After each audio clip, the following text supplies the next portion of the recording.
Good morning. So, kumusta ikaw? May isala ko kapamangkotanan pagpunta ko kaina. Paano pangatubangan ang kabuhi? Kag madiskubre ang imong kagalingan sa likod sang tawag ng kabudlay o kung pagtiraw sa tawag ng kabuhi. Sa hardships. Ang tanan niya kabudlay, nag-measure lang sa kung ano ang atin masarangan, kung ano lang atin makaya pa o kung malampuwasan.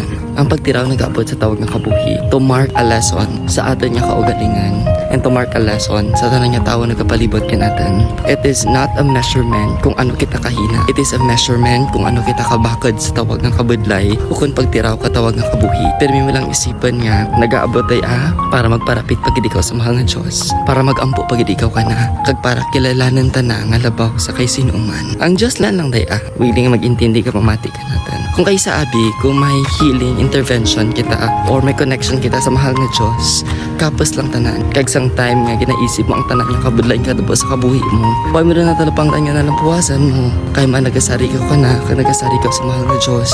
Sa tanan nga bagay nga katapos imong kabuhi. Kani padayon lang, na magsari ka na, ka magpangamuyo, ka magpadayon sa tawag nga kabuhi. With love, Sir Honey. God bless you.